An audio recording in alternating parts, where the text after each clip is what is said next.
probably one of the most active and brutal phases of Ukraine and Russia attacking each other infrastructure. There have been cases in 2024 when Ukrainian drones flew as far as the Urals and hit a few refineries. Then, at the start of the year, a few Russian refineries were hit. But then it was a kind of a few months of silence, and it was quiet. And then, just as peace talks began or were about to begin, the strikes intensified again. And most commentators agree that it is Ukraine raising the stakes during the negotiation process. There's been too much talk about that Putin has already won the race through the mere fact that he met Trump.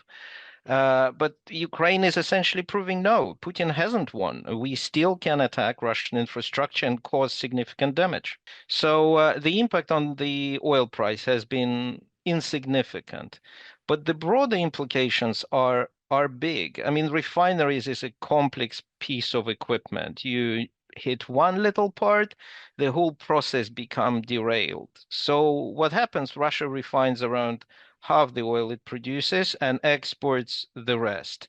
So, and in the last few weeks, we've seen that refineries have stopped. They are unable to refine oil domestically. That means Russia needs to export more oil abroad to kind of keep this balance. And that's not easy because there are too many sanctions on Russian oil. And China and India, the main buyers of Russian oil, are constrained how much oil they can take. There's a lot of challenges. And inside Russia, there is a logistical challenge as well.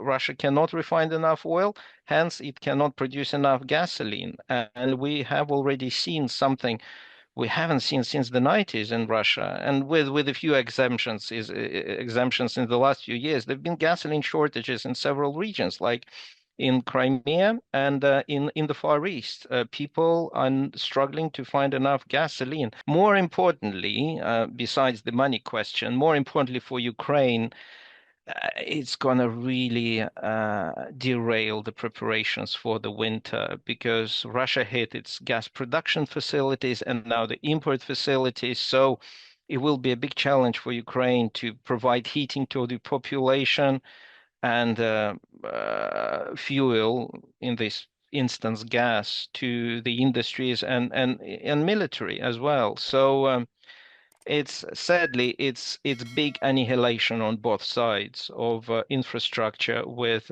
big impact on human lives.